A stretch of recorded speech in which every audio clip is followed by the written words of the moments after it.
Welcome to this scholarly snippets presentation titled Reviews of the Literature, Getting Started. My name is Molly Montgomery, and I am the Director of Library Services at the Idaho College of Osteopathic Medicine.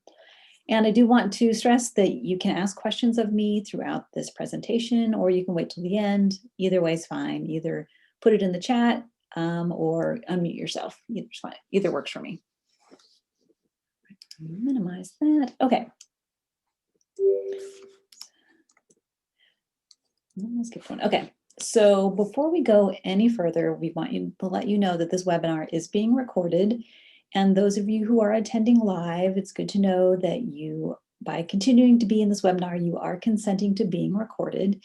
And the recordings are available at the Scholarly Snippets YouTube channel, which can be found at that link right there.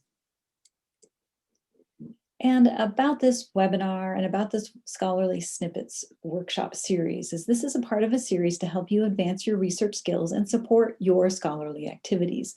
All of these presentations are being given by osteopathic librarians from a variety of osteopathic schools around the United States. For this particular presentation, my focus is on doing reviews of literature. And so I'm hoping that you'll be able to describe the value of reviews of the literature, differentiate between the different types of reviews, and if you are looking to do this type of study, identify the type of a review that's right for you. And just so you know, this is a very high level overview.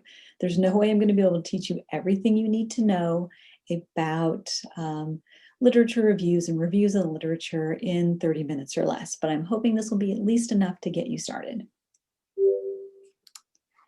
So first of all, why write literature reviews? One of the main reasons is that there's just so much information being published every year. One of the, in PubMed alone, there's something like around 1 million articles added every single year. There were over 130,000 articles published in PubMed on COVID in the last year. And that's just a drop in the bucket of all the other COVID articles that were published all over. So there's just no way that everyone or anyone can keep up with all of this information.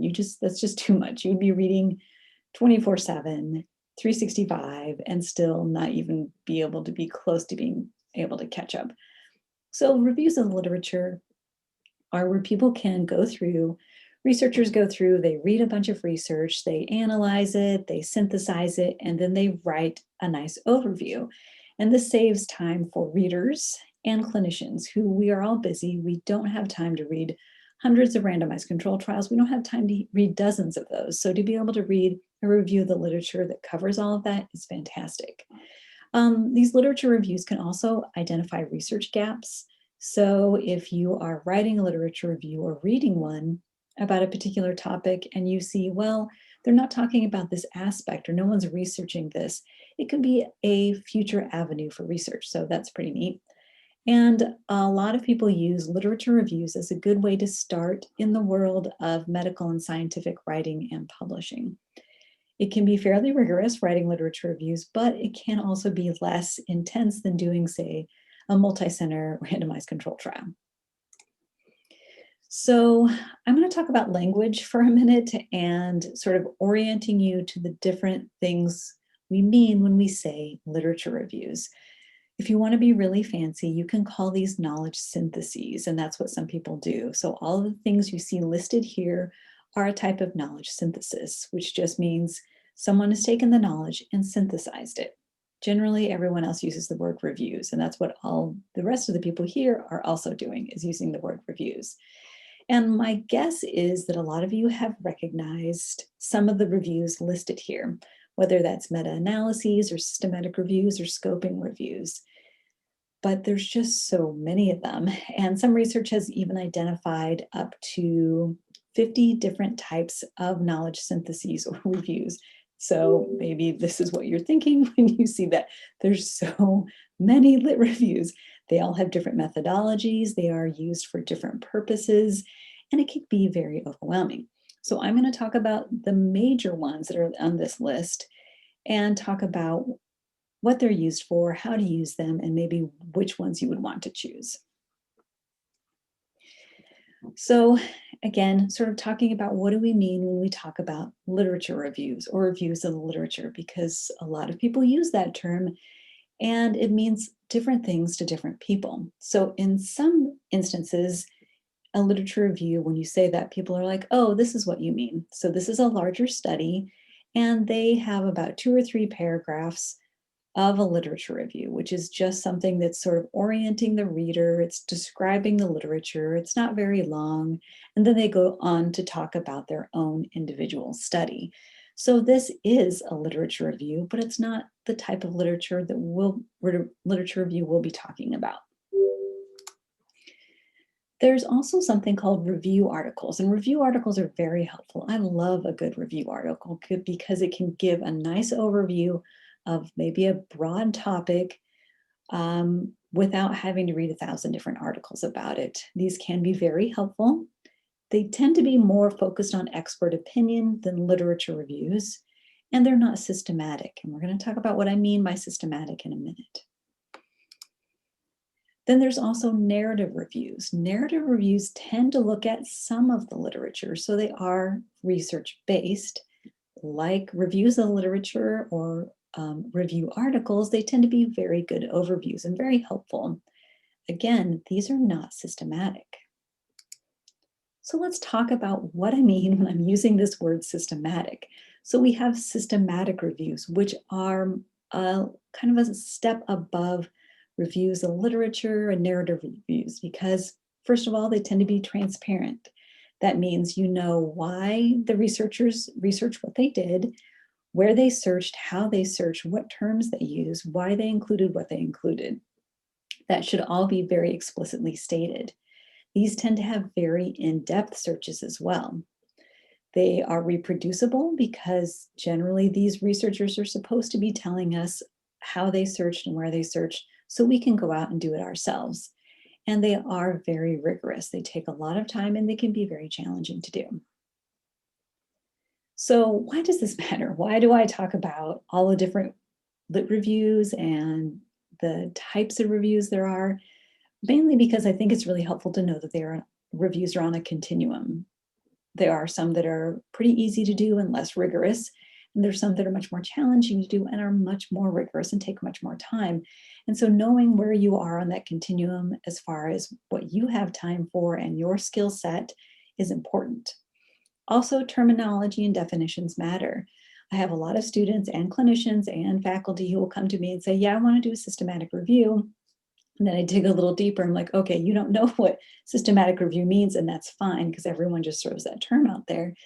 But editors know what that word means, and methodology experts know what that word means. And so if you are submitting what is actually a narrative review to a journal, but calling it a systematic review, they're going to send it back to you and say, no, this actually isn't a systematic review. You need to do this differently. And each type of review is different, and they're all good for different sorts of research questions and different types of studies. So that's what we're going to talk about. If you take nothing else away from this presentation, I hope you do take this point away, is that not everything is a systematic review. And again, this has to do with language and terminology, that librarians and journal editors really know what systematic review means. No one else does. Ken, this is fine because this is not anyone else's skill set. So I have a lot of students who will come to me with the following basically bullet points where it's usually the end of their first year. They've got a couple months off and they decide, I want to do a systematic review. They tell me they've got a couple of months to do it. They're going to just work on their own. They don't have a team they're working with. And they're not really great searchers, but they can search Google pretty well. And usually this is my response is all signs point to nope. If you have ever played the card game Exploding Kittens, this is the Nopestradamus card, and it's just delightful. And I think most of my medical librarian career has been spent talking people out of doing systematic reviews because they just don't have the time usually to do it, or they're trying to do it on their own. And I think this is important, that systematic reviews can absolutely be done. People do them all the time, but you have to make sure you're in the right position and have enough time to do it. I really like this table. This is from a library's, not my library's website, but another library's website that's comparing sort of the different ends of the continuum when it comes to literature reviews. So you have the very rigorous systematic review, and then you have the less rigorous narrative review or literature review. And just to point out a couple of things, like important things, the goals are somewhat different. Systematic reviews really focus on a very focused clinical question, whereas literature reviews are usually kind of an overview or a summary. The number of authors on systematic reviews, usually you have at least 3 authors, whereas a literature review, you can have just 1 and that's fine. And this is the most important thing, is that a systematic review can take a very long time, over a year in most cases, whereas a literature review, you can throw that together pretty quickly. Okay, so let's talk about systematic reviews. Let's start talking about some of the different review types. And since everyone wants to do a systematic review, and that's what everyone at least knows that term, let's talk about what really goes into doing a systematic review. And the first thing is you have to start with a well-crafted research question. Most systematic reviews want a very focused question. So you might be interested in postpartum depression. That is way too broad. You need to focus it. Usually you're looking at an intervention type question. So comparing one intervention to another to see if it improves the outcome. That's sort of what we're looking for. You also want to have well-defined inclusion and exclusion criteria. So what kind of studies are you going to include and what type of studies are you not going to include? Are you going to just look at randomized controlled trials? Are you going to include quantitative and qualitative data? Are you going to only look at English language studies, or are you going to try to find a translator to translate all the studies on that particular topic? These are all things that need to be established before you actually do your search. You also need a detailed and reproducible search strategy. So if you are not already really good friends with your librarian, this is the time to bring them onto your systematic review team, because this is what we do. We are great searchers, and we can actually do a good search and keep track of it as well.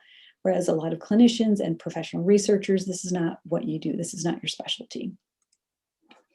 And you need to have a very detailed protocol written up ahead of time before you actually do the review.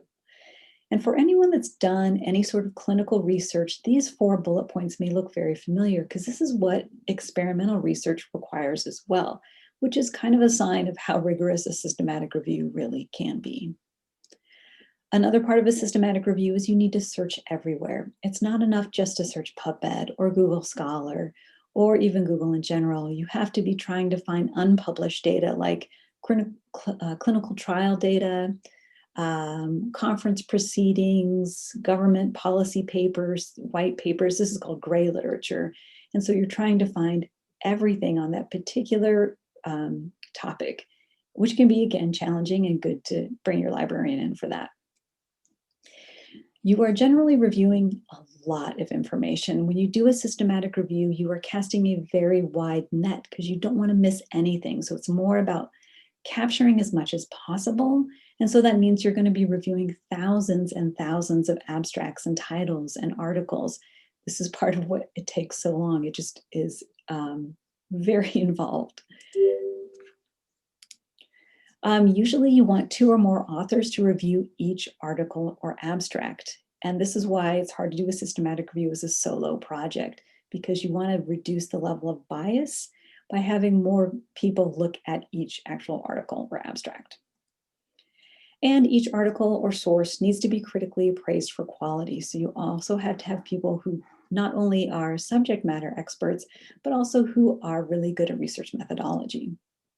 And so when I tell, usually when a student or a faculty member or a clinician comes to me and says, I want to do a systematic review, and I go through this list, this is usually their response. They're like, absolutely not. I don't have time to do this. There's no way. You can do it. It's possible. It just takes maybe more time than you think. Okay. Another thing about systematic reviews is they actually have something that they use called a Prisma Guideline. And Prisma stands for the preferred reporting items for systematic reviews and meta-analyses. And these are guidelines for authors of systematic reviews that help you know what it is you're supposed to include. They're supposed to help guide the design and reporting of systematic reviews. It makes the process really transparent, which is why these were initially designed. It's because we had systematic reviews of varying quality being published.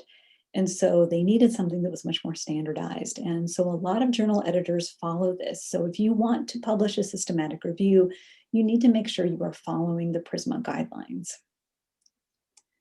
And this is page 1 of 2 of the Prisma checklist. So I think it's about 27 items on this checklist. It may look a little scary, but actually it's incredibly helpful as an author because you can just go down the list and know what it is that you're supposed to include and where it should be included. So honestly, very helpful.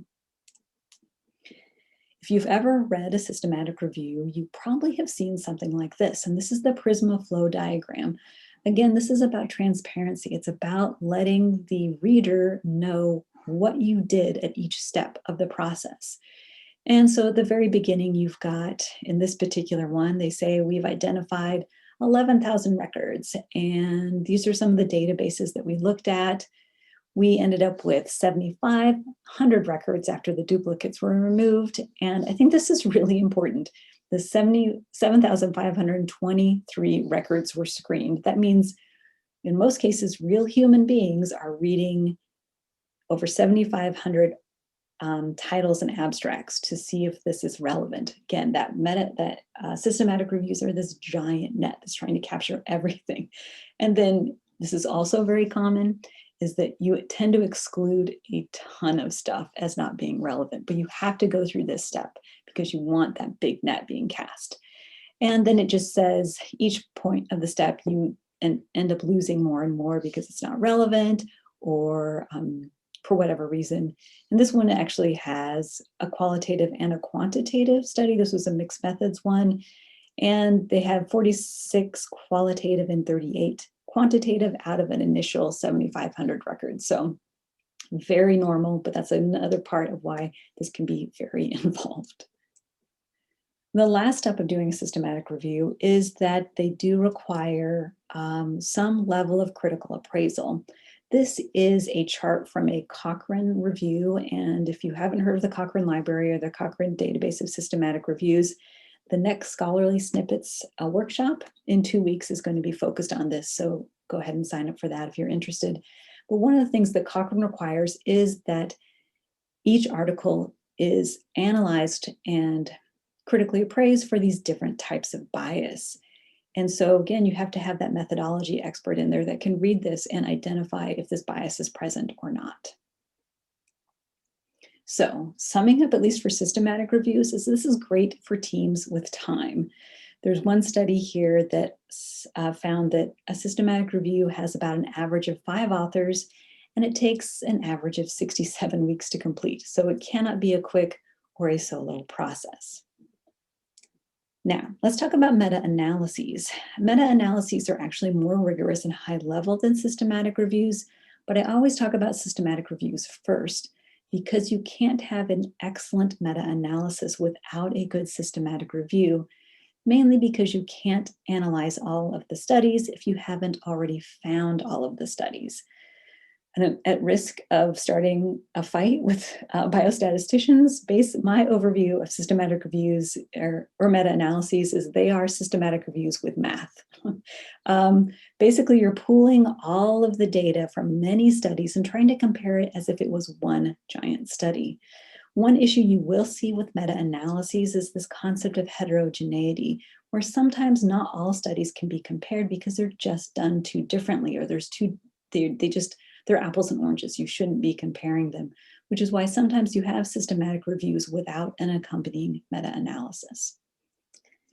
So if you have ever read a meta-analysis, you've probably seen a chart that looks like this. This is called a forest plot.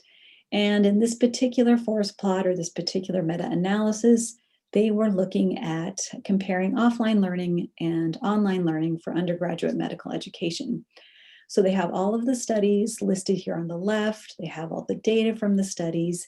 And the most important thing on this is this big diamond here at the bottom where they have pooled, this is the pooled estimate of effects. They pooled all of those different studies together to try to make a conclusion based on as if they were all one study. So really great. I love a good systematic review, but they can be hard to do, and you generally need a biostatistician or someone pretty comfortable with running these stats in order to perform them. All right, so for a long time, systematic reviews and meta-analyses, these were the only big high-level knowledge synthesis that were happening. But in the last, I don't know, 10 or 15 years, we have a lot of additional reviews that are being done that have different methodologies or answer different types of questions. One of these is the scoping review.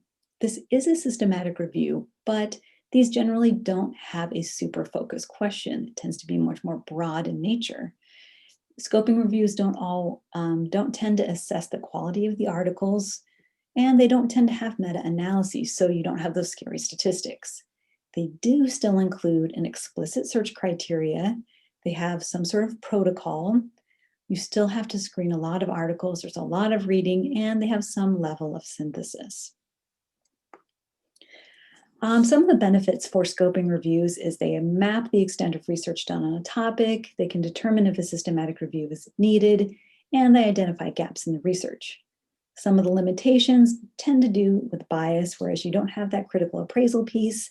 They can still take a lot of time, and they tend to be more about identifying research that needs to be done than actually doing original research. And these are just some charts of what the data looks like from a scoping review. Again, you don't have odds ratios. You don't have all of that data. It's much more text-based. This also is just, it has some percentages, but it's still much more text-based than numerical. A rapid review is another type of review, and one that I've seen quite a bit in the era of COVID. It's still systematic, but it might not be as systematic. It tends to omit or simplify some of the steps of the systematic review. The search isn't usually as comprehensive. You still need to be very transparent and reproducible in the way you're searching. You'll tend to have a limited critical appraisal as well, similar to a scoping review. So here's an example of a rapid review.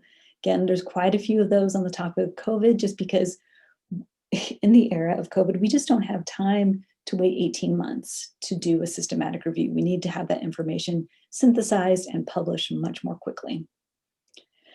A living review is another review. These are reviews which are continually updated. They're incorporating new information as it becomes available.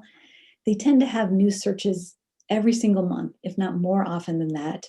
And there can be any type of living review. You can have a systematic one, a scoping one, or even there's some guidelines that are living reviews.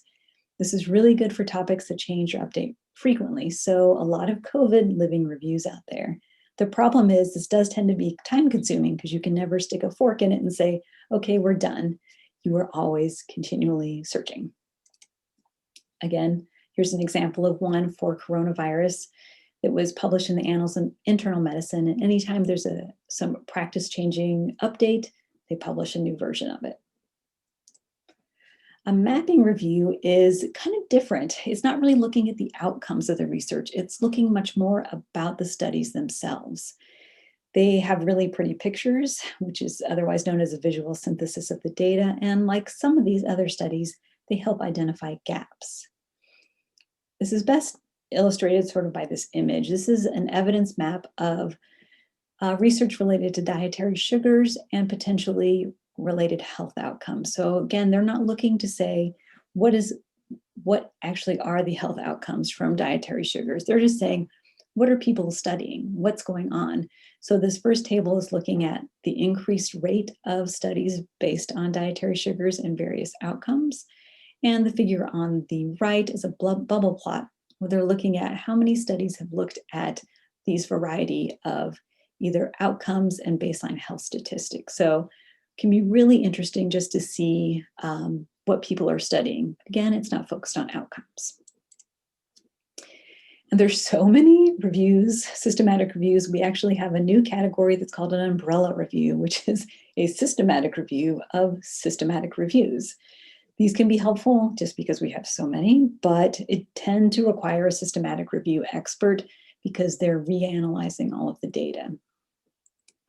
And this is just an example of one of these umbrella reviews, which is looking at coffee consumption and health and trying to make some overall conclusions about that. Finally, narrative reviews. This is kind of the other end of the rigor sort of continuum. These are not as intense. They don't have protocol requirements. They're not really transparent in how you're searching. They take a lot less time though, but they can be prone to bias. And what I usually tell my students is, you don't have to have, you might not be able to do a systematic review, but you might be able to, excuse me, do a narrative review or a review of their literature that is systematic. So it can be well done, it just might not be super high level. Okay, now I'm running out of time, 4 minutes. Okay, so which review to choose? These are based on your own sort of personal characteristics, such as how much time do you have? How many people are on your team? Is it a focus question or a broad topic? What's your goal? Who's the audience? And what's your level of expertise? Once you answer all of these questions, you have a better sense of the type of review to choose. And this table, which I love from the University of Toronto Libraries, can also give you additional information which might help you choose the type of review that's best for you and your team if you are including a team. And here's some of the general steps for doing most of these high-level lit reviews. And the first one is assemble a team. As much as every student that comes into my office wants to do this as a solo project, I'm like, absolutely not. You need a team of people. You're formulating the question, you develop and you need to register the protocol. You'll go through and find and screen and select all the studies. If you are doing a systematic review, you'll need to appraise the studies and extract the data. You'll synthesize everything and then hopefully publish.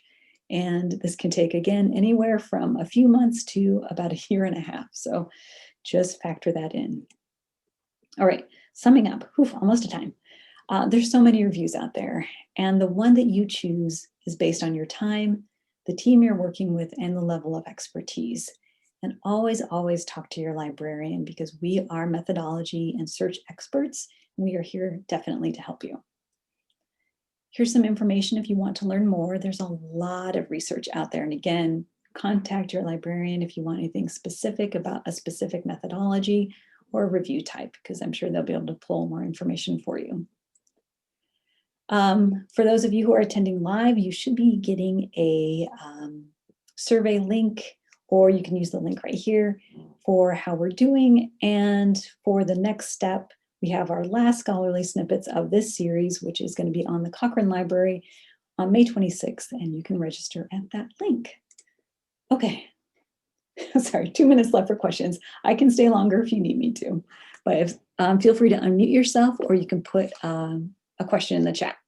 And if there have been questions that I've missed, feel free to let me know.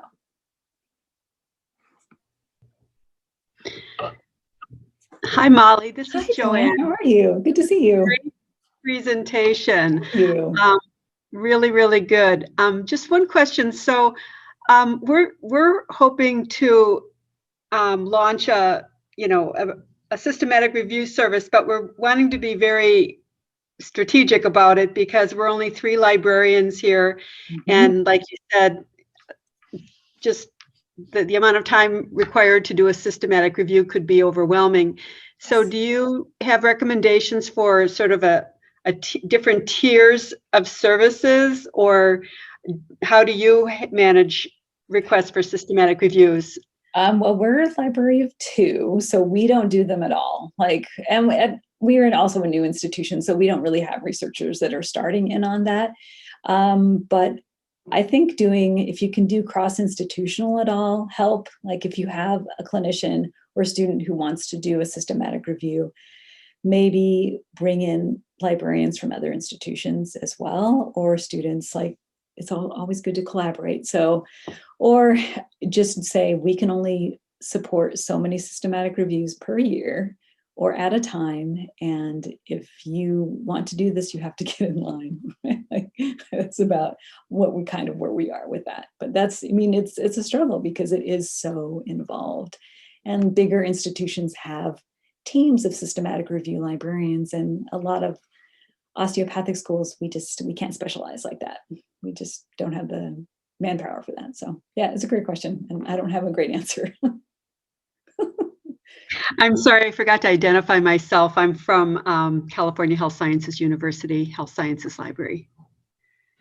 I know we have people from different institutions, so excellent. Thank you. Thanks, Joanne. Any other questions? And feel free to email me too. Like if you want to just ask offline, that's fine. I'm not an expert. I know enough to be dangerous is what I told Kyle at the beginning of this about any of these. So just a quick question. Have you ever heard of a landscape review? I haven't. See, that's one of the many, like, that's one of the 50 different types of reviews. Maybe it's similar to, it might be similar to mapping where you're looking at the landscape of a research topic, but that's just a totally wild guess. Okay. Okay. Thank you. I just wanted to add in, thank you very much. I thought I knew a fair amount about doing reviews, but you presented so many others that now I know I'm just a novice and a learner. So thank you so much. You're welcome. You're welcome, and I apologize. So, well, if there's no other questions, I will give you guys the rest of your afternoon/mornings back. Again, feel free to reach out to me if you have any questions. Let me go that way. Register for the next workshop, or make sure to send us a survey to see how we did. So, all right, thank you, everyone. It was great having you here.